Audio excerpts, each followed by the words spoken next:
A luta pela paz e justiça social levou milhares de jovens às ruas em todo o mundo no início do século XXI.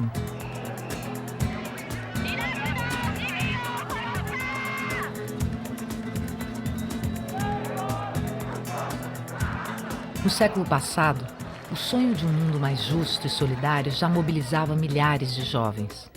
Homens e mulheres que acreditaram em ideais e doaram generosamente suas vidas a uma causa. A Polônia é um deles.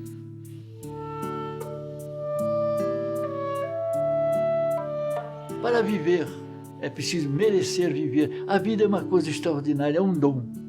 E é preciso valorizá-la. E para isso é preciso ter um ideal nessa vida para torná-la melhor e para tornar a sociedade melhor.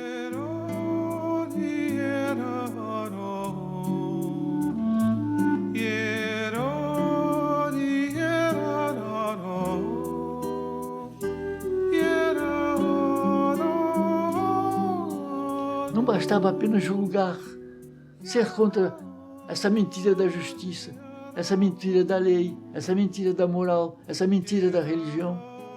É preciso construir algo.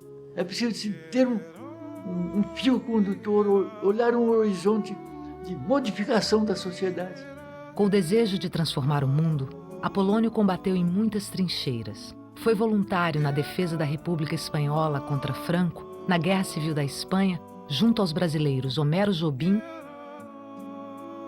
e Delcy Silveira. Na resistência francesa contra a ocupação nazista durante a Segunda Guerra Mundial, Apolônio se engajou na luta de resistentes como Jacques Breton e Lucie Aubrac.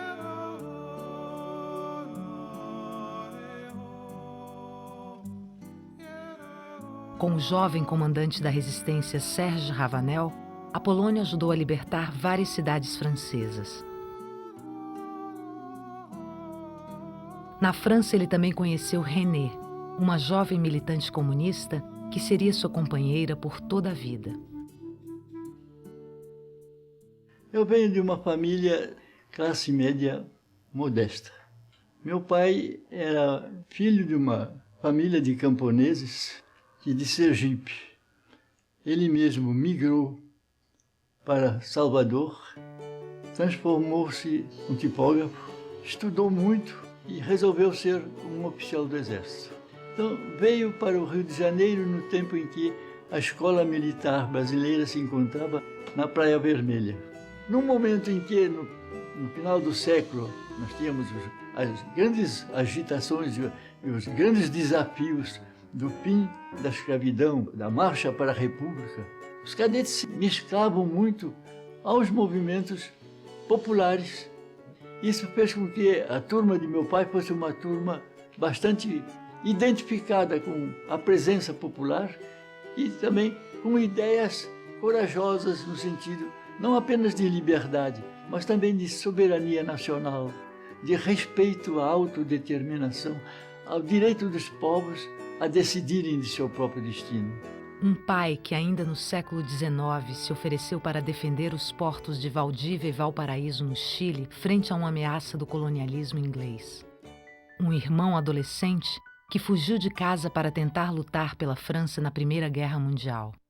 Crescendo nesse clima de rebeldia e contestação, o jovem Apolônio se interessou pela luta dos tenentes na década de 20 e acompanhava com entusiasmo os deslocamentos da coluna Prestes, liderada por Miguel Costa e Luiz Carlos Prestes.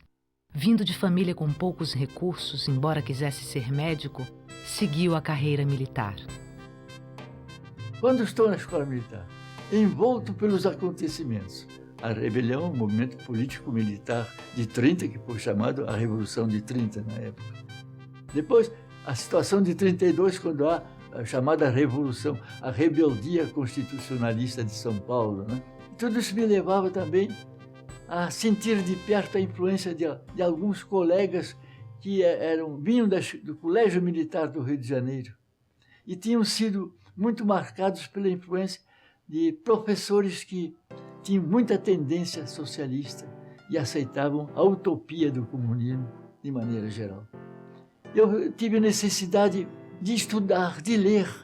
E a escola militar dispunha no Realengo de um manancial de livros muito rico. E entre esses livros, eu encontrei um livro particularmente original que se chamava El Hombre Medíocre. Esse livro chamava a dar um passo à frente a todos os que, como eu naquela época, olhávamos espantados para o que havia de desafios malsãos, o que havia de injustiças sociais, o que havia de desigualdades alarmantes, desumanas dentro da sociedade. E ele chamava a não nos limitarmos à crítica dessa sociedade. Na época do levante militar comunista de 1935, que terminou com mortes e muitas prisões em vários estados, Apolônio tinha 23 anos e era comandante de bateria do 3º Grupo de Artilharia a Cavalo em Bagé, no Rio Grande do Sul. Quando houve o levante de Natal e depois o levante de Recife, depois o levante do Rio, houve uma repressão imensa no Brasil. Né? Ali fui expulso sem ser processado, sem ser ouvido, sem nada. Fui expulso do Exército. Depois fui mandado para o Rio como civil, né?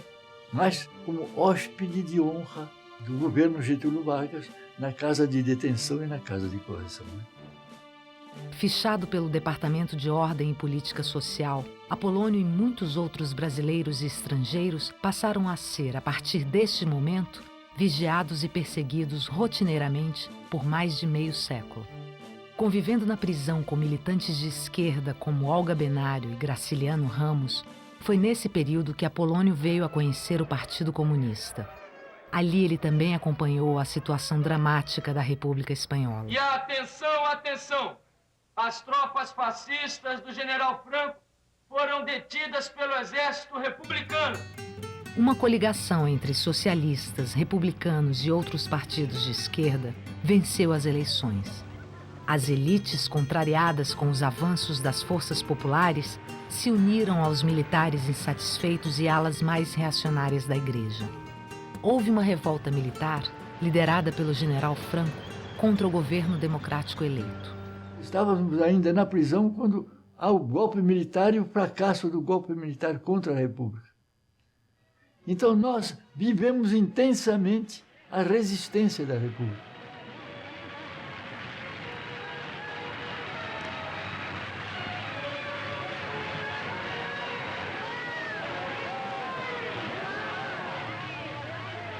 O povo saiu à rua e com facas e pedras tomou os quartéis, sufocou o golpe e passou a ter armas. Aí surgiram as brigadas populares para defender as fronteiras que se criaram, porque a parte dos franquistas ficou com metade oeste do país e a metade leste, que dava para o Mediterrâneo, ficou com a República. Desde o início da guerra, Madrid, a capital da Espanha, era alvo das forças de Franco. Após violentos bombardeios de aviões alemães e italianos, Franco atacou a cidade pensando ser uma conquista rápida, mas se surpreendeu com a reação das forças populares madrilenhas. Nós tínhamos um mapa com bandeirinhas vermelhas e bandeirinhas pretas, e todos os dias nós íamos para lá discutir. Nós tínhamos até um professor da Escola de Estado-Maior do Exército preso. Então eram aqueles mais capitães, pessoal de mais gabarito, mais conhecimentos militares, mexiam as bandeirinhas, se discutia, enfim, eu estava por dentro da guerra, mas nunca pensei que eu fosse para lá. Apolônio e Deussi ainda estavam na prisão quando as forças franquistas conquistaram a região basca. Mais de 30.000 bombas explosivas e incendiárias foram lançadas pelos aviadores alemães da Legião Condor no bombardeio a Guernica. Com mais de 1.000 mortos, centenas de feridos e a destruição total da cidade, a Batalha de Guernica foi eternizada pela obra de Picasso. Eu saí da prisão num dia, no dia seguinte, entrei para o Partido Comunista. E aí fui convidado para ir para a Espanha. E vou com uma preocupação muito grande de chegar depressa, porque me meti na cabeça que se eu me demoro, aí a República vai cair. precisava da minha chegada. Com Delcy Silveira, Apolônio e Homero Jobim, o Partido Comunista Brasileiro enviou 18 brasileiros para combater junto a milhares de voluntários das brigadas internacionais. Do Brasil também partiram imigrantes que se uniram ao Exército Popular na Guerra Civil Espanhola.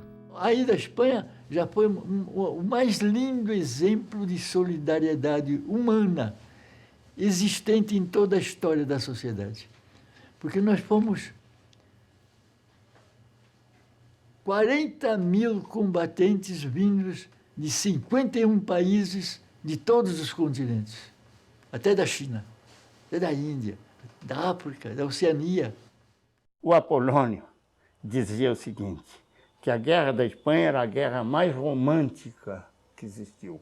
E eu disse, não, a guerra não é romântica, a guerra é dura, a guerra é sacrifício, a guerra é sangue, a guerra é suor, viu? É fome, enfim, a guerra é uma miséria. Mas a maneira que ele diz, sabe que tem fundo?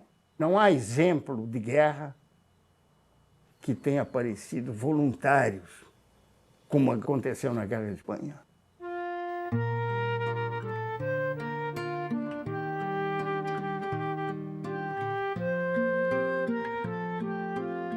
Venistes de muito lejos, mas essa lejania que és para vossa sangre que canta sem fronteiras. La necessária muerte os nombra cada dia, não importa em que cidades, rincão ou carreteras, deste país, de aquele, del grande, del pequeno, del que apenas si ao mapa dá color definido, embalados por mesmo e grande sonho, sencillamente hablando e anônimos habéis venido. O envolvimento mundial crescia com o relato daqueles que puderam ver os primeiros passos da construção do que antes não passava de uma utopia, de um desejo de justiça social. O escritor inglês George Orwell, que lutou em uma coluna do Partido Obreiro de Unificação Marxista, o POUM, relatou suas impressões. Pela primeira vez em minha vida, eu estava em uma cidade onde a classe trabalhadora estava no poder. Praticamente todas as edificações, fosse qual fosse o tamanho, foram tomadas pelos trabalhadores e encontravam-se ornamentadas com bandeiras vermelhas ou com a bandeira vermelha e negra dos anarquistas. Em todas as casas comerciais e cafés, encontrava-se a inscrição dizendo que foram coletivizadas. E todos se chamavam de camaradas e tu, dizendo salut, ao invés de buenos dias. Preocupados com o avanço do nazifascismo, jovens de todo o mundo se uniram para ajudar o povo espanhol. As irmãs René e Paulette Emmanuelle faziam campanhas nas ruas de Marsella. Pour pris position contre Franco, pour la République espagnole. Alors déjà à cette époque-là, on allait chez les médecins pour avoir des médicaments, on faisait des collectes dans la rue pour envoyer de l'argent en Espagne. Alors ça a été comme ça. Et puis on a su très vite que dans le fond, la guerre en Espagne, c'était qu'une répétition, et que nous allions avoir, nous, la guerre. Hein. Eu era oficial de artilharia, tive funções muito altas, mas nossa artilharia era muito inferior à artilharia franquista. E nós, com a pequena faixa de artilharia de que dispunhamos, nós éramos mandados para várias frentes, muito constantemente. Eu percorri praticamente 200, 300 quilômetros a momentos dados, seja para ataque direto, seja para simulacros de ataques assim, para distrair as forças inimigas.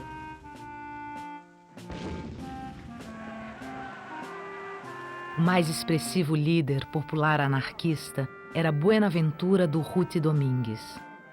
Durruti desertara do exército na Primeira Guerra Mundial. Foragido, participou de lutas anarquistas na América Latina antes de voltar à Espanha para comandar importante coluna anarquista. Juan Martínez conheceu Durruti na prisão e lutou ao seu lado na frente de Zaragoza.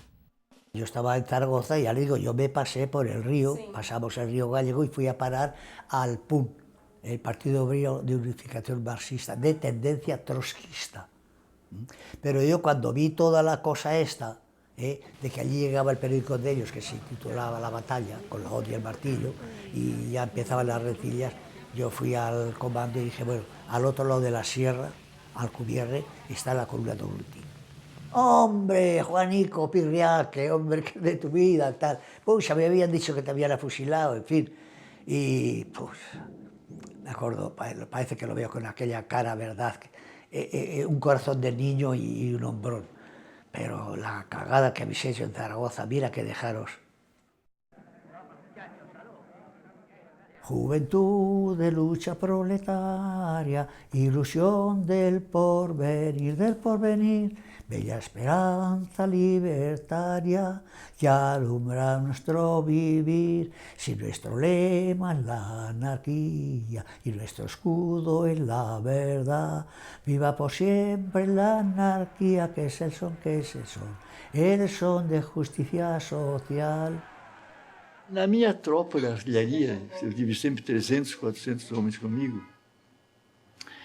havia muitíssimos comunistas, mas de menos de 20 anos, que estavam na juventude comunista, que se tinha ligado com a juventude socialista e formado o que se chamava as Juventudes Socialistas Unificadas, e que era uma massa enorme de combatentes, muito interessante porque são jovens de 18 a 20 anos com uma criatividade extraordinária.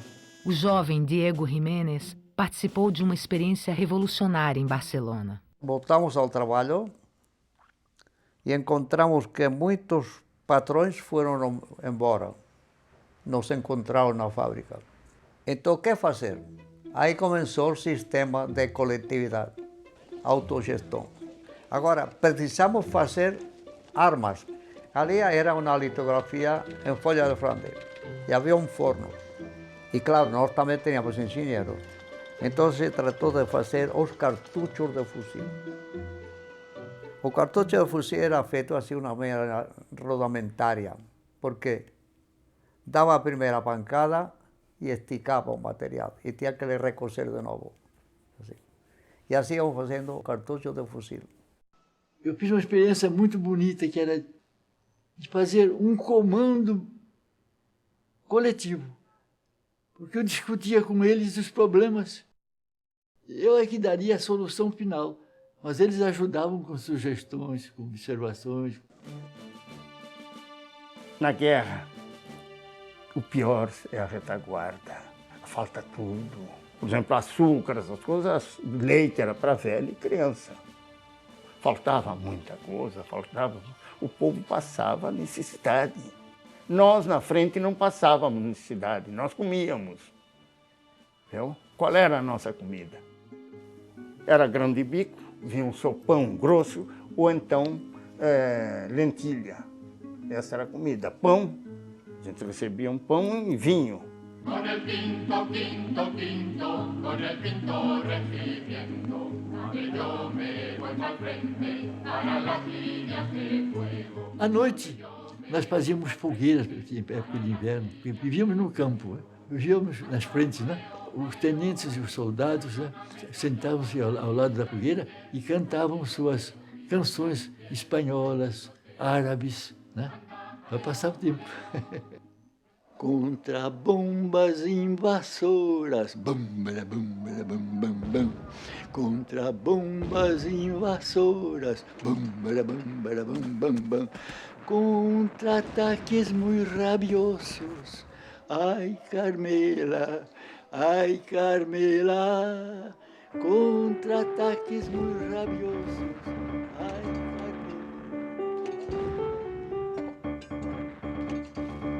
Controlando inicialmente regiões ao norte, as forças franquistas vinham ampliando continuamente seu domínio, ocupando metade oeste da Espanha. Anarquistas, comunistas e socialistas, antes unidos pelos mesmos ideais, passaram a se acusar mutuamente pelas derrotas. Muitos anarquistas foram assassinados. O POUM foi posto na ilegalidade e o seu secretário-geral, André Nin, assassinado. O Partido Comunista se jogou particularmente sob a orientação extremamente perversa, intolerante e profundamente unilateral da Internacional Comunista, que era dirigida fundamentalmente pelo PC da União Soviética, passaram a atacar diretamente e violentamente o Partido Operário de Unificação Marxista, que se chamava o PUM, que era de comunistas que não aceitavam as ordens de Moscou e, ao mesmo tempo, atacavam, em particular, os anarquistas. 100 mil republicanos avançaram sobre as margens do rio Ebro, decididos a conter os avanços das tropas nacionalistas. E nessa frente eu estive lá. Os tanques passaram, porque nós não tínhamos armas para deter tanques. A arma para deter tanque é o canhão próprio para isso e a bazuca que só existiu na Grande Guerra. Ainda não existia. Mas a artilharia, nossa artilharia na retaguarda se encarregava deles. Viu? Mas a infantaria não passou.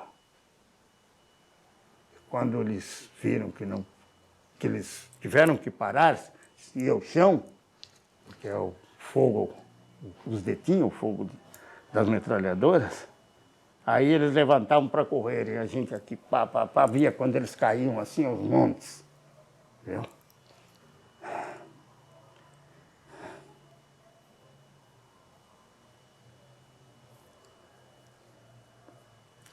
A guerra é muito dura. Após violentos combates, as tropas republicanas foram expulsas do Ebro. O governo da República Espanhola é pressionado pela Liga das Nações a determinar o afastamento das brigadas internacionais. Porque o governo acreditava que, em nos retirando das frentes, ele tinha mais forças para exigir que os 50 mil combatentes fascistas italianos fossem obrigados, pela repercussão moral internacional, a deixar a Espanha. Na realidade, os franquistas pediram mais forças italianas e mais materiais alemães, multiplicaram suas forças e nós retiramos um contingente que, em fim de 1938, constituiu ainda uma trintena de milhares de combatentes com uma bela experiência. A líder comunista Dolores Ibárruri, La Passionária, se despede dos voluntários estrangeiros em Barcelona. Camaradas das brigadas internacionais! Vocês vieram a nós como nossos irmãos, oferecendo-se incondicionalmente e nos dias mais duros de nossa guerra. Vocês abandonaram tudo: carinho, pátria, lar, fortuna, mãe, mulher, filhos e irmãos. E vieram até nós a nos dizer: aqui estamos. Sua causa, a causa da Espanha, é nossa causa. É a causa de toda a humanidade avançada e progressista. Vocês podem sentir-se orgulhosos. Vocês são a história, são a lenda, são o exemplo heróico da solidariedade e da universalidade da democracia. Mais ainda, soldados do mais alto ideal de redenção humana. Os que ficam para sempre fundindo-se com nossa terra estão aureolados de nossa eterna gratidão. Bandeiras da Espanha, inclinem-se diante de tantos mártires. Após a morte e o exílio de milhares de espanhóis, termina a Guerra Civil Espanhola. Franco é vitorioso. Eu nunca fui praticamente um militante. Eu fui uma coisa um pouco diferente. Eu fui sempre um visionário. Eu fantasiava verdades, as realidades. Eu nunca admitiria que a gente pudesse perder aquela guerra. Sempre acreditava num novo surto de movimento social para reanimar as forças, etc. Quando nós perdemos a Espanha, fomos jogados na França, fomos levados pelo governo francês para campos de concentração. Nós saímos 30 mil das brigadas internacionais. Mas saímos pela Catalunha, que tinha fronteira com a França no norte da Espanha. E 300 mil catalães não quiseram ficar sob o domínio de Franco e resolveram enfrentar o desafio do exílio. Em pleno inverno, nos colocaram em campos de concentração que ficavam à beira do mar, com todo o frio e com toda a brisa marinha em cima de nós. E faziam a seguinte proposta: vocês cavam um bom buraco e vocês se deitam para ficar livres da brisa marinha, que é mais fria, e vocês se cobrem. Era a nossa defesa para o inverno. Uma avaliação oficial feita pelo Partido Comunista Espanhol dizia que Apolônio cumpriu sua tarefa de forma excelente e com extraordinário entusiasmo. Era politicamente muito ativo, disciplinado e gozava de popularidade muito grande.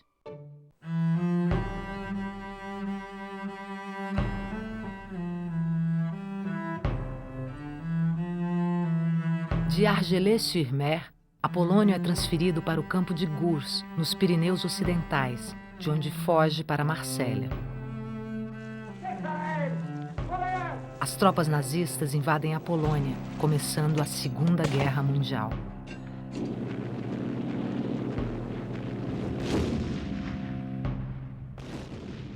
A grande massa dos brasileiros que tinham participado das brigadas e que estavam vivos, que nós perdemos 5 brasileiros dos 18. Decidiram voltar ao Brasil, mesmo aceitando ficar presos na Ilha Grande, por exemplo, ou nos calabouços da ditadura do Estado Novo.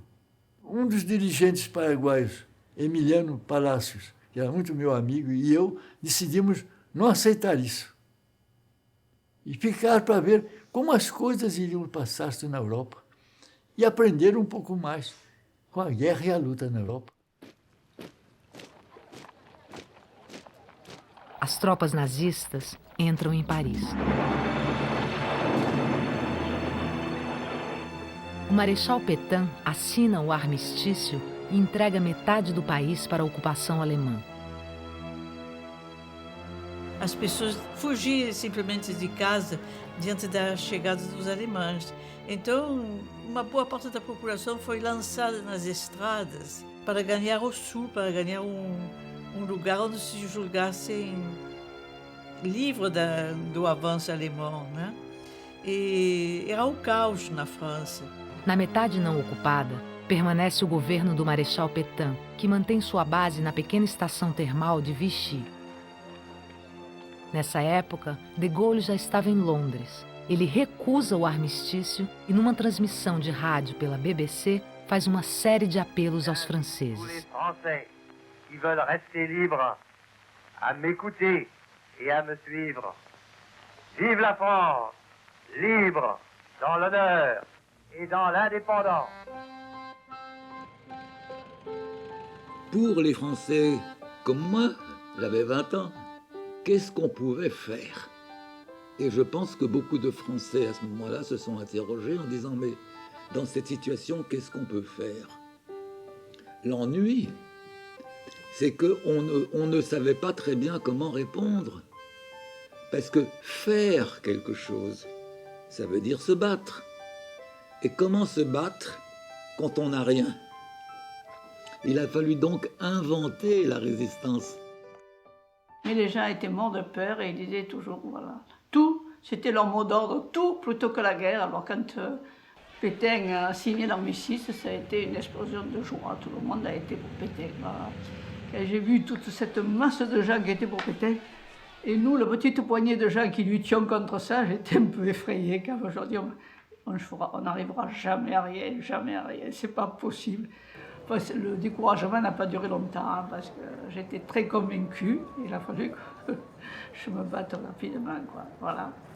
Alors c'est ça, j'ai surtout travaillé à l'organisation de la résistance, à préparer la résistance, quoi. C'était quand même très difficile. D'autant qu'il y avait aussi des traîtres. Par exemple, moi, si j'ai été arrêtée, c'était un gars que je connaissais depuis très très longtemps. Il a eu des démêlés avec la police, ce gars. La police, elle le savait.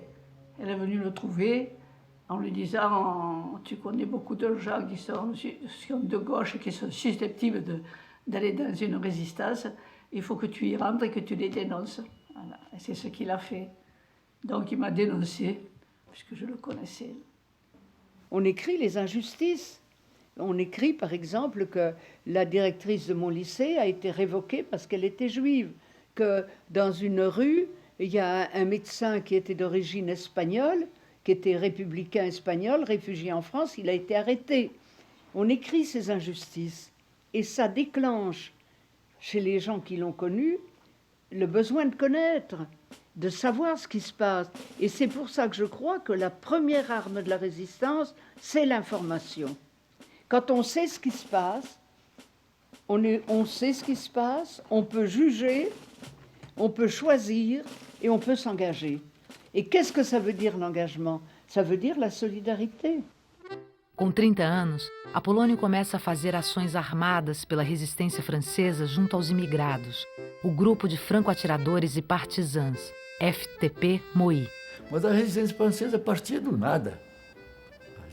Partia de pequenas formações de guerrilha. Começava-se por aquilo que normalmente numa organização militar se chama um grupo de combate. E são 8 homens, dos quais um é o comandante, né? Se passava em seguida a um destacamento de 3 grupos de combate, 24 homens. 24 homens de guerrilha numa cidade como Marsella, podendo juntar-se 20 para fazer uma operação perigosa e ao mesmo tempo dispersar-se e desaparecer, nós nos sentíamos como quem comandasse um regimento. Et il y a eu des groupes de résistance qui ont été fantastiques. Parmi les plus beaux en France, c'est les groupes de la Moille. Et ces groupes ont fait des dizaines de déraillements, ils ont fait un tas de choses. Vraiment, ils ont été parmi les meilleurs résistants, parmi les meilleurs. C'est formidable. Et alors, en plus, ensuite, quand je suis devenu chef militaire de la région de Toulouse, c'est là où se trouvait Apolonio, j'ai trouvé les Espagnols, et qui étaient des hommes merveilleux, c'était des caballeros. Fiz parte de uma organização de juventude feminina que era ligada também ao Partido Comunista, e depois, com a guerra e a ocupação, me tornei membro da Juventude Comunista Clandestina. E com os meus amigos da imigração conheci o Apolônio, e militava junto com os imigrados também. Elle m'a dit, ben, c'est la photo, j'ai dit, elle est belle cette photo. Elle m'a dit, c'est un camarade à moi, Edmond, qui me l'a faite, quoi, voilà. Et moi, c'était Apolonio. Et alors, après, on avait baptisé le photographe. Mon père qui n'était pas ravi que sa fille, une, elle était en prison, et l'autre, elle connaissait ce gars-là, dont il ne savait rien, mais il n'était pas français ni rien, il n'avait pas de papier, il n'avait que des faux papiers.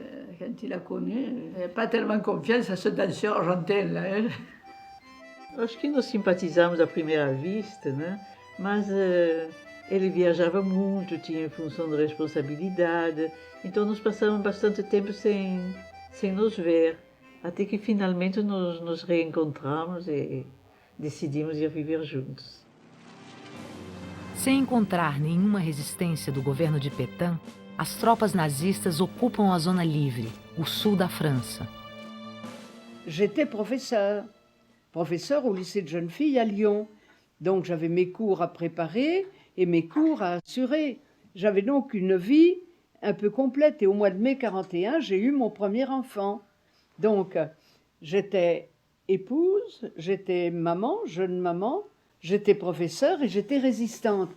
Notre résistance, elle a été très longtemps une résistance de propagande, d'information et de solidarité.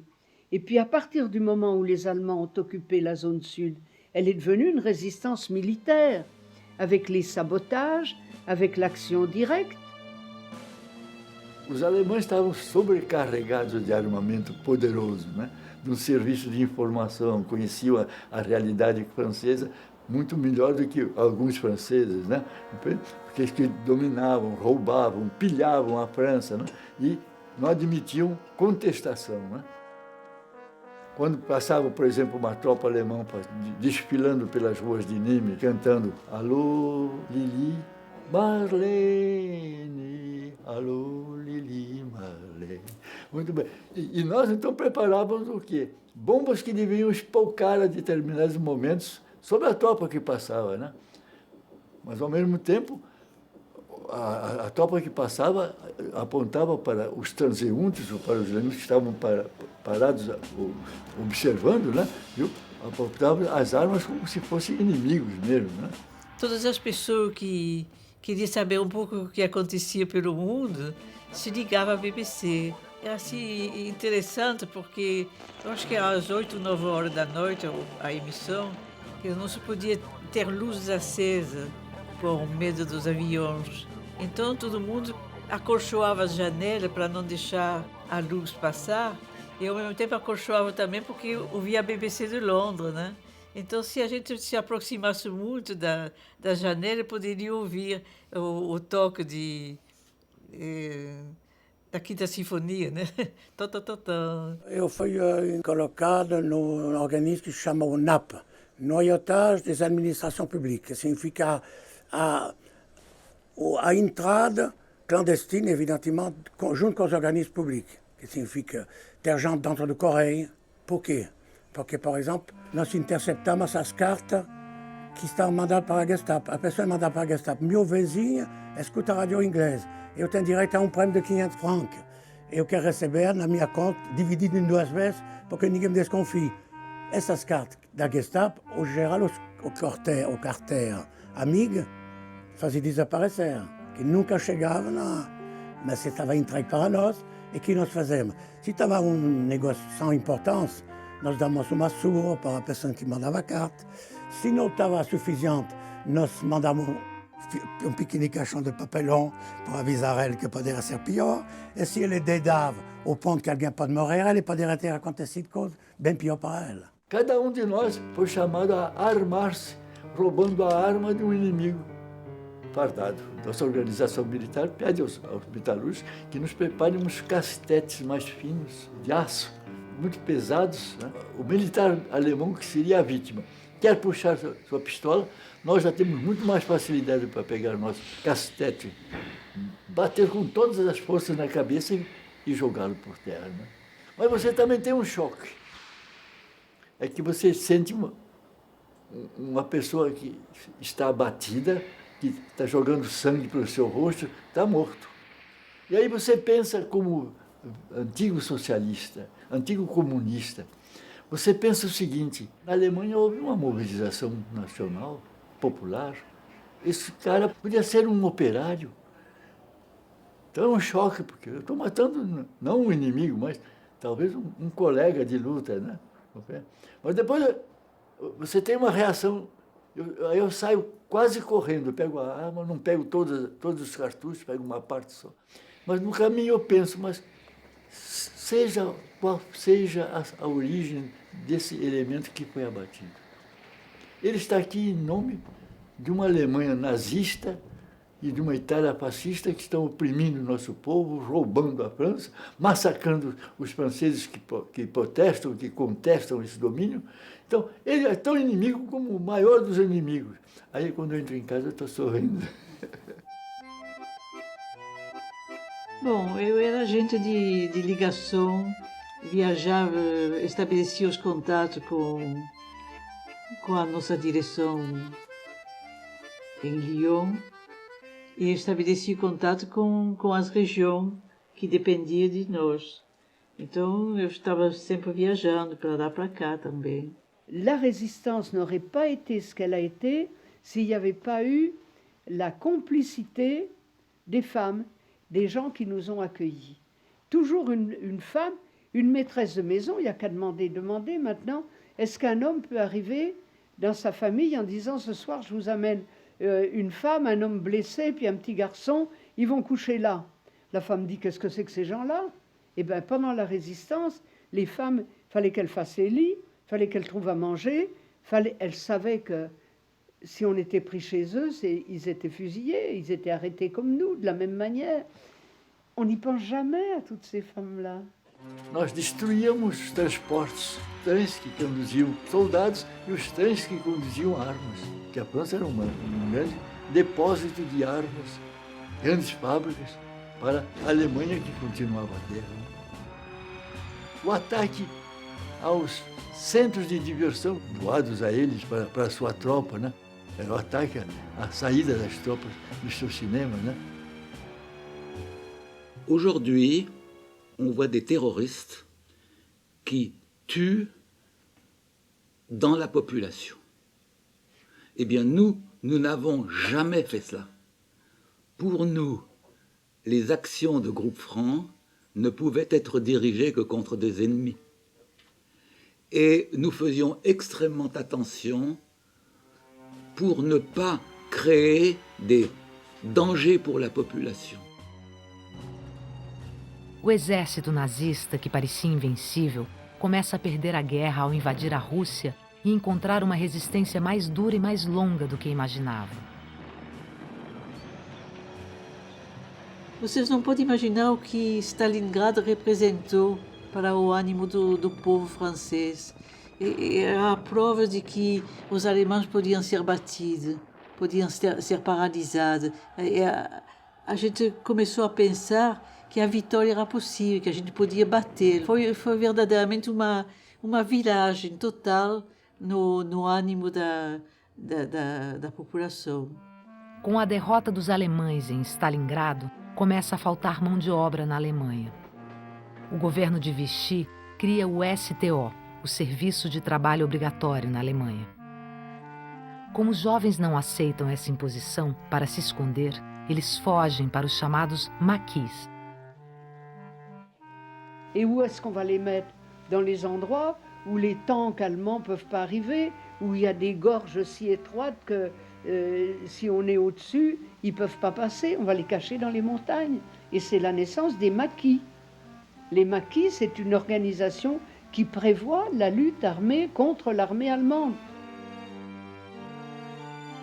A resistência, até então composta por pequenos grupos independentes, se unifica sob a direção de Jean Moulin e reconhece o governo do general de Gaulle, instalado em Argel, como autoridade legítima da França. O governo alemão, ajudado pelo governo de Pétain, intensifica sua ação contra a resistência. Milhares desses combatentes são presos, torturados e executados. Apolônio e René viajam para Nimes e passam a morar na Praça da Revolução número 5. Lá, planejam juntos a reorganização das forças da resistência. Uma das coisas mais bonitas que nós fizemos foi já em fevereiro de 44, a libertação dos prisioneiros guardados numa velha fortaleza, o Forte de Nimes. A libertação de companheiros em outras prisões, né? Era algo que tocava o coração, né? Libertar os irmãos, né? Doar de novo a vida e entregá-los de novo ao trabalho, né? E à luta, né? Depois saímos dali e fomos para Toulouse. E chegamos a Toulouse por volta de metade do mês de maio de 44, 15 a 20 dias depois, ao desembarque aliado na Normandia. Né? Depois que ao desembarque dos aliados, o que é que se apresenta para nós? Não são mais os combates isolados para combater os transportes, atacar os destacamentos alemães ou italianos nas ruas. O problema não é mais esse, o problema é mais amplo, porque é o problema das grandes greves insurrecionais que a esquerda prepara com a classe operária e com os trabalhadores da classe média, e também as lutas já de libertação de certas áreas. O governo provisório envia para cada região um comandante-geral que nos reúne a todos os militares. Ninguém faz nada sem minha ordem. Então nós já tínhamos na nossa organização o plano, depois de Carmou, que nós acabávamos de libertar, ir libertar Albi. Chegamos em Albi, viu? Os alemães já sentem que tem que recuar. Eles estão preparando a sua retirada e nós atacamos. E prendemos uma parte dos alemães, mas libertamos Albi. Mas eu tinha a ordem de estar, no dia seguinte, às 9 horas da manhã, no quartel-general, para me apresentar ao meu general-comandante mandado pelo governo provisório. E às 9 horas, nós já tínhamos libertado Albi. Eu tinha vindo de Albi na garupa de uma motocicleta dirigida por um jovem de 16 anos, irmão da René, que era o nosso agente de ligação, né? Eu falei, vamos correr para chegar antes das 9 horas, porque eu tenho um encontro com o nosso comandante, né?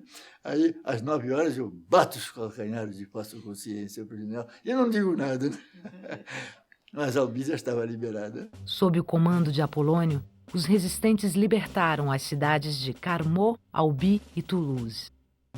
1/4 da superfície da França, todas essas áreas foram libertadas sem a presença de um soldado dos aliados que haviam desembarcado. Eram as forças francesas do interior. O grande problema nesse momento, a grande dúvida, era Paris, porque os alemães estavam donos de Paris ainda, antes da chegada dos aliados. E os alemães estavam dispostos a fazer saltar Paris para não entregá-la com a sua beleza e com suas riquezas intacta aos inimigos, né? As forças de resistência fizeram um movimento insurrecional. Tomaram conta de Paris. Libertaram Paris. Paris. Paris outragé. Paris brisé. Paris martyrisé. Mais Paris libéré.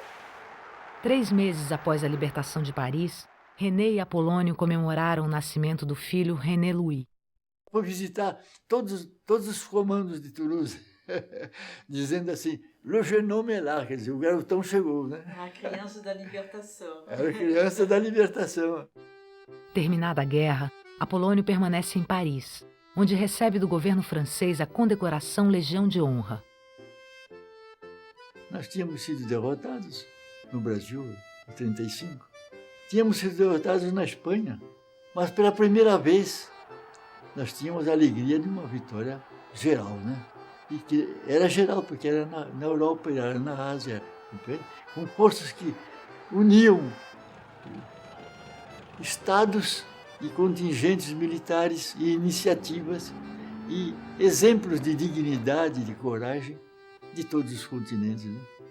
Ali estava Samuel Weiner, conheci Samuel Weiner, Clarice Lispector, e eles vieram nos visitar no nosso pequeno apartamento. Portinari também estava lá. Portinari preparava a sua grande exposição, né? Então, através de Portinari, eu entrei em contato com o mundo das artes, né? Mas Portinari nos trouxe um recado do partido, do PC. Voltar do mais depressa possível para o Brasil.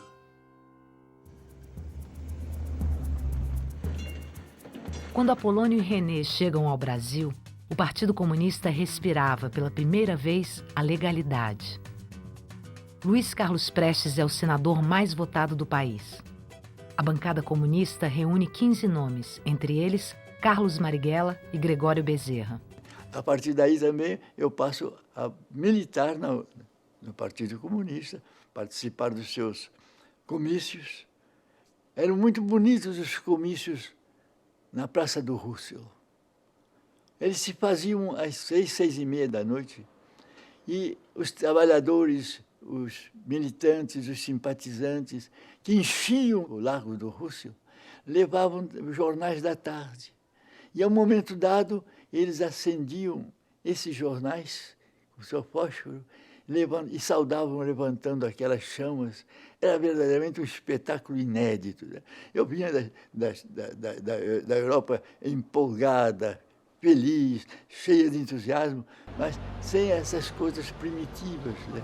Que são do nosso feitio, né? Da nossa latinidade latino-americana, né? A vida aqui foi muito difícil, porque eu me encontrei sozinha, sem falar a língua, nas dificuldades do Brasil da pós-guerra, né?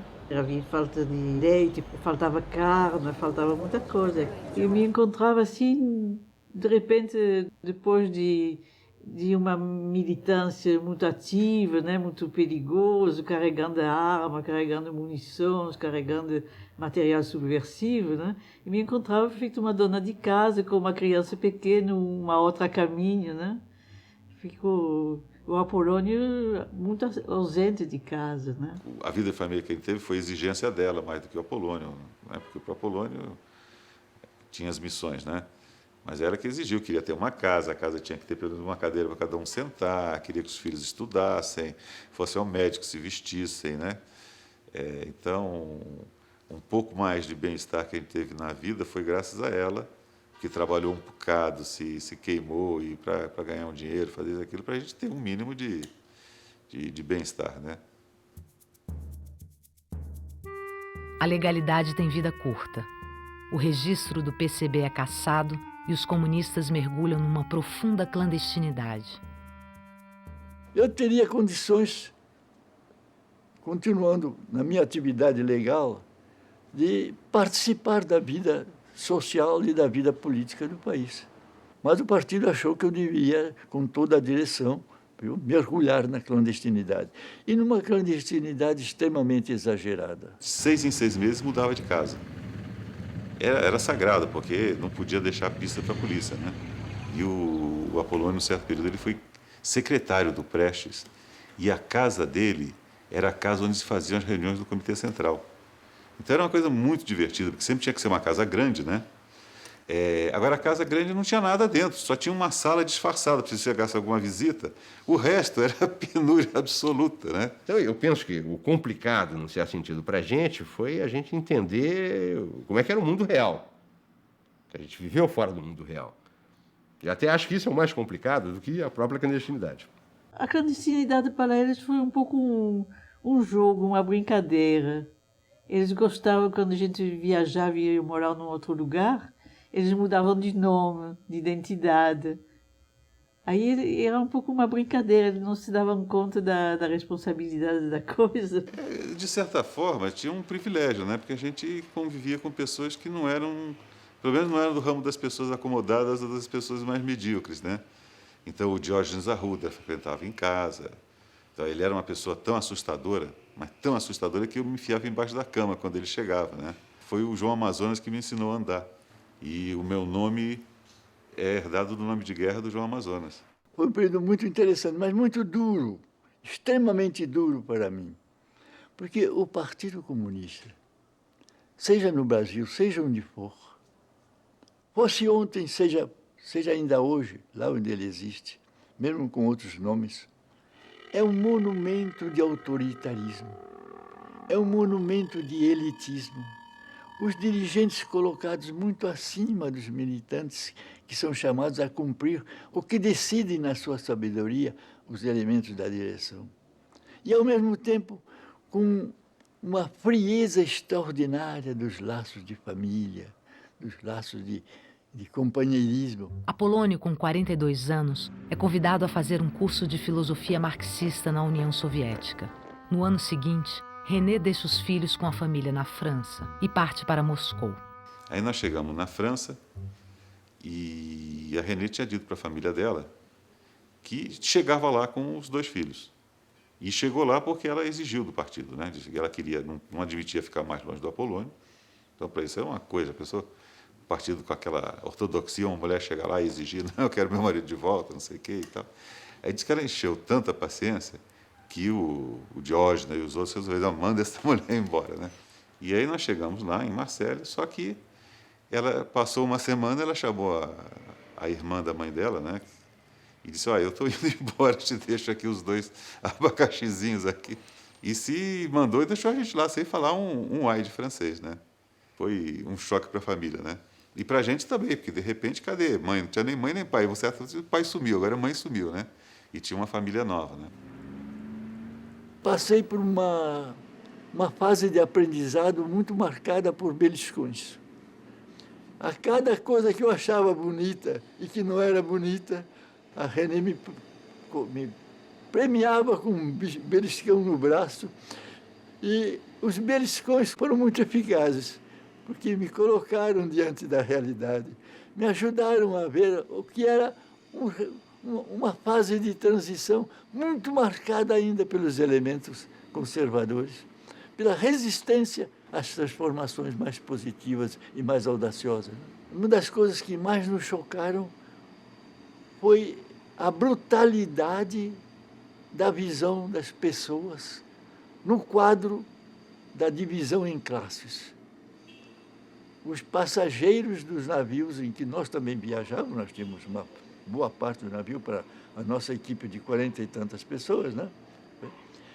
Os passageiros, os demais passageiros, eram divididos em passageiros de primeira classe, de segunda classe, de terceira classe.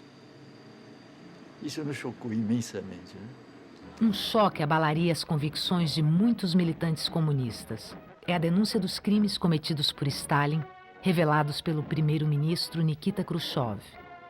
No relatório Khrushchev, divulgado quando René e Apolônio ainda estavam na União Soviética, Stalin é acusado de exterminar mais de 20 milhões de pessoas. E будете опять готовить нападение, мы так ухнем, что больше не будем шукать. Aqui no Brasil, foi um choque extraordinário, porque o próprio informe foi escondido da população, inclusive do Partido Comunista. Para nós não houve nada de chocante, porque nós fomos preparados para isso. Mas para alguns, sim. Por exemplo, Marighella. Marighella passou 2 semanas quase sem comer e sem dormir, sob o trauma das declarações e das informações trazidas no informe secreto de Khrushchev. Aí a gente volta, e aí vai morar juntos, já num período mais tranquilo, porque aí já é uma semi-clandestinidade. Isso é de 57 em diante. É Juscelino, né? 57, 60, apesar dos pesares, eu não sei se em algumas classes sociais é diferente, talvez, mas todo mundo está feliz no Brasil, né? Tem autoestima, as coisas rolam. Não é um período ruim na história do Brasil, né? Eu acho que se a gente teve uma vida em família, foi desse período até 64. Porque nós moramos numa mesma casa, a família, durante uns 6, 7 anos, né? Tinha casa, nome, endereço, tudo sacramentado direitinho. E eu passei, então, a criar cursos em vários bairros da cidade.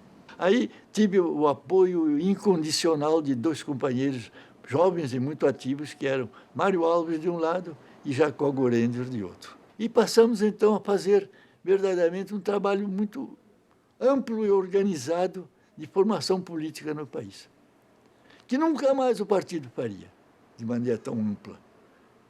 E que nenhuma organização de esquerda ainda hoje faz, o que, a meu ver, é uma lacuna extraordinária que persiste na nossa esquerda, né? Isso verdadeiramente preencheu muito o período de 57 para o período de enfrentamento da surpresa que seria o golpe militar de 64.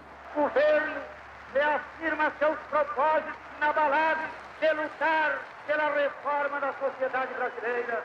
Era surpresa porque a direção do partido, do PC, não queria aceitar a ideia da possibilidade de um golpe militar, quando a propaganda de um golpe militar era fato corrente na boca dos generais, na boca dos almirantes e na imprensa diária. E um companheiro de Niterói, do Arsenal de Marinha, levantou a seguinte questão: companheiro Prestes, o que é que o senhor acha de tudo isso que eu ando dizendo aí, segundo o que os generais estão preparando um golpe militar de um momento para outro? E Prestes, que estava profundamente enganado, mas que era profundamente sincero dentro da sua visão, afastada, distante da realidade, Prestes teve essa frase antológica: qual seria o general que quisesse perder a cabeça fazendo um golpe neste momento? O golpe militar começa com o levante das tropas do general Mourão Filho em Belo Horizonte. Há uma reunião da direção nacional do partido e nessa reunião Prestes explica que não tinha conseguido falar com João Goulart para conhecer a marcha dos acontecimentos. O problema era confiar no governo e esperar. Volto em casa depois dessa reunião e tudo mais. E os 2 filhos estão ardendo de curiosidade. E aí, velho, o que é que o PC decidiu? Eu digo assim: você sabe, nós vamos esperar. E foi uma decepção generalizada, né? O René tomou a palavra em nome dos 2 irmãos. Vocês vão esperar, mas nós não. E no dia 31, nós fomos nos mobilizar na famosa filosofia, né? No prédio da filosofia, onde teve um pequeno acidente, um dos nossos dirigentes militares disparou a arma na barriga dele por inadvertência, que já nos mostrou claramente o grau de preparação que nós tínhamos, na verdade. Aí depois nós fomos todos mandados para o CACO, o Centro Acadêmico Cândido de Oliveira, que era a Faculdade de Direito na Central. Toda hora você via soldados, não sabia se você escutava tiros, não sabia se ia atirar ou não. E você via aquelas, não só o exército chegando, mas sobretudo a classe média carioca nos carros aplaudindo. Não é? Fomos para a Praça da República e estamos lá na rua sem entender nada. Aí começa a avançar os tanques. E vem o milico e diz, vocês têm 5 minutos, porque nós vamos meter o cacete em vocês, aí vocês não saírem daí. Aí a alta direção lá diz assim, vamos sair. Aí nós começamos a sair, aí passa um grupo do IBAD e dá uma metralhada no povo que está saindo. Então, cai meia dúzia no chão, assim, né? Aí todo mundo, sebo nas canelas, né? Marighella estava, nesse momento, junto de um dispositivo de comunicação do Exército, porque estava muito ligado aos sargentos, nesse momento, para possíveis ações revolucionárias. E Marighella nos mandou o seguinte recado: é necessário acreditar. Agora, tudo está perdido. Nesta época, o resistente francês Jacques Breton estava morando no Brasil. A chegada dos militares no poder me faz exatamente o mesmo efeito que a chegada dos alemães na cidade, porque é uma violência. Eu achava que Jean Goulart poderia ter feito uma reforma que eu acho necessária, que continuo a achar necessária. Este país, para poder ter um futuro, ele tem que se mudar, tem que ter alteração. Os ricos têm que ser menos ricos, os pobres têm que ser menos pobres. Não tem dúvida. Bom, e isso aqui estava na hora de fazer alguma coisa. Eu tinha dúvidas sobre a possibilidade de um protesto armado com apoio da população, porque eu participava da busca de apoio entre os sindicatos que estavam fora da lei, com as suas sedes ocupadas pela polícia. Eu participava da busca de apoio entre os camponeses, eu participava da busca de apoio entre os setores de estudantes, que continuavam a fazer suas manifestações, cada vez mais reprimidos, sobretudo depois do ato institucional número 5, de dezembro de 1968. Né? Um movimento com apoio popular era muito difícil, mas, ao mesmo tempo, cruzar os braços diante das iniquidades da ditadura militar não era aceitável. As divergências internas dividem o Partido Comunista em uma dezena de grupos que optam pela luta armada. O PCB defende a ideia de resistência ao golpe militar pela via pacífica. Apolônio e os filhos René e Raul rompem com o partido. Em companhia de outros comunistas, fundam o Partido Comunista Brasileiro Revolucionário, PCBR. Então, nós tínhamos uma reunião do Comitê Central, ou da Executiva, do PCBR, que ia decidir a questão política que estava muito acerba, muito pesada. Eu fui com o Apolônio para os pontos e não nos pegaram. Ou seja, a reunião não ocorreu. Então, nós voltamos para casa muito preocupados. Ele saiu de manhã para se informar. Eu fiquei esperando, depois saí para fazer outros contatos que eu tinha que fazer. E quando cheguei de volta, no fim da tarde, me dei conta que alguma coisa tinha acontecido. O Apolônio caiu, acho que em janeiro, por aí, perto de janeiro. O René e eu caímos em março de 70.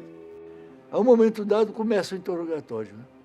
E quando eu para responder, eu procuro explicar por que nós temos esse protesto armado, por causa dos crimes da ditadura. Aí um deles, oficial ou policial, sob o meu capuz, me dá uma bofetada. Né? Aí eu achei que era um insulto demasiado, né? Era o máximo de covardia. Né? E me jogo contra eles com os braços e com os pés. Né? Claro que 15 segundos depois eu estou desacordado no chão. O Apolônio foi terrivelmente torturado, né? Ficou entre a vida e a morte. E os meninos também foram torturados, né? Em geral, os meus domingos, quando eles estavam presos depois nos quartéis da polícia, do exército, na vila militar, Então eu ia para a Vila Militar, passava meia hora num quartel, saía correndo, passava mais meia hora no outro, mais meia hora no terceiro. E a René conseguiu infiltrar no volume em que vinham as roupas um pequeno rádio. E isso foi verdadeiramente um presente extraordinariamente rico, né? Porque à noite, bem com o rádio embaixo do travesseiro, mas colado ao travesseiro, porque havia a sentinela na porta, né? Eu ouvia as novidades, né? E, a um momento dado, eu ouço o seguinte: há o sequestro do embaixador alemão. Então eu digo, bom, eu agora vou sair. Apolônio e 39 prisioneiros são libertados em troca do embaixador alemão e seguem para o exílio na Argélia. René Louis sai da prisão e vai para o Chile com mais 69 militantes após ter sido trocado pelo embaixador suíço. Raul ficou preso 3 anos no presídio de Ilha Grande. Foi só quando o Raul terminou seu tempo de prisão que eu fui me juntar ao Apolônio na França, porque o Apolônio já finalmente tinha conseguido sair da Argélia, porque a França não queria dar o direito de entrada na França, porque ele era terrorista. Não valia ele ser coronel da resistência francesa, Legião de Honra e tudo isso. No Chile, o presidente socialista Salvador Allende é deposto por um golpe militar liderado pelo general Augusto Pinochet. René é preso e enviado para o Estádio Nacional, um centro de repressão onde centenas de pessoas foram torturadas e assassinadas. Você entra na base de grito, porrada, essas coisas todas, mão aqui, em fila, e é interrogado. Aí os caras te ameaçam de morte na hora, eu disse que era francês, eles mandaram cantar a Marselhesa, eu cantei, eu estava extremamente desafinado, com uma pistola na cabeça. Mas eu dei muita sorte porque o consulado francês passou lá. E eles me identificaram. Quando de tarde o consulado veio pegar as pessoas, os militares chilenos não quiseram me entregar. E o cônsul, já peguei uma turma, tá ótimo, já ia embora, né? E eles fizeram muita força para não saírem sem mim. Os companheiros que ficaram no Brasil, nossos companheiros, estavam sujeitos a um terror enorme, a uma perseguição terrível, a um terrorismo oficial permanente. E precisavam de ajuda. E queriam a nossa ajuda, queriam que nós voltássemos. E nós queríamos voltar. Quem não aceitava era a René. Ela disse assim, muito bem, você quer voltar ao Brasil? Muito bem. Eu compro um revólver, dou esse revólver, você se mata. Aqui.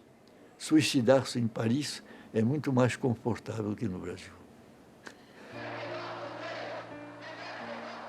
A intensa mobilização pela volta dos exilados leva o governo a promulgar a lei da anistia. Com 77 anos, Apolônio e sua família podem, finalmente, voltar ao país após 9 anos de exílio. Quando nós voltamos, nós vamos encontrar uma situação muito particular no nosso país, porque há uma efervescência social. Aqui nesta Assembleia do Movimento do Custo de Vida, movimento esse em que nós trabalhamos. E ao mesmo tempo que há na esquerda uma espécie de crise profunda dos partidos tradicionais, há também um agravamento da crise geral do regime de ditadura militar.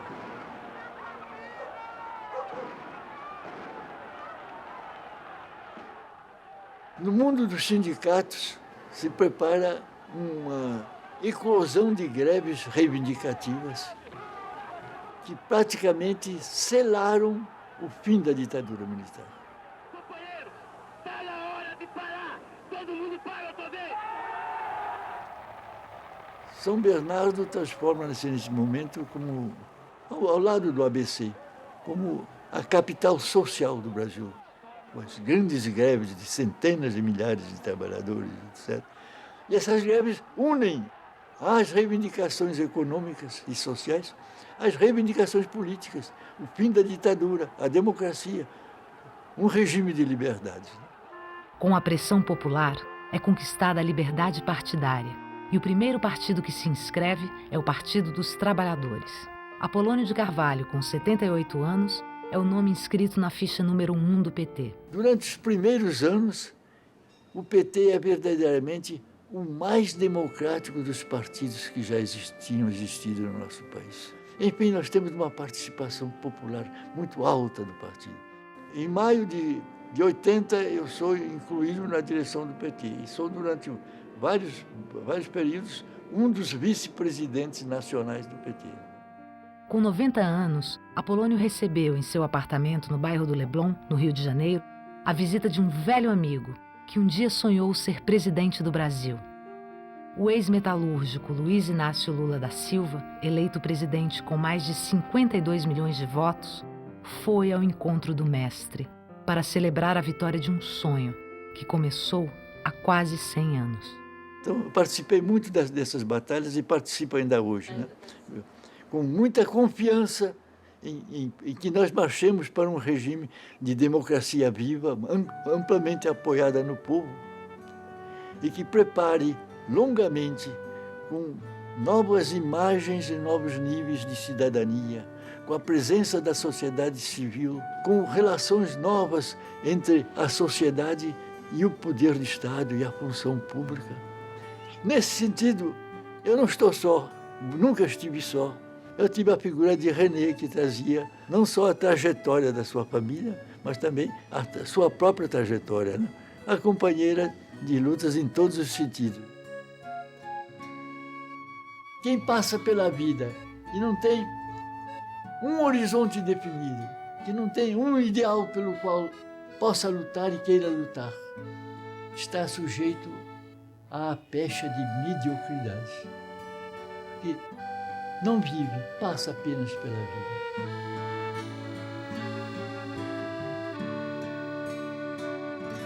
Me dejaron de herencia mis pares, además de la luna y el sol, una casa cuajada de lunares, con más pulgas que el copón. Ay, ay, ay, bien poquita cosa. Ay, ay, ay, esta es la verdad. Ay, ay, ay, pero soy dichosa, pudiendo cantar. Soy de la raza Calé, que al mundo dicta sus leyes, hija de pares gitanos, y llevo sangre de reyes en la palma de las manos. Y llevo sangre de reyes en la palma de las manos. Soy de la raza Calé, olé! Que legal!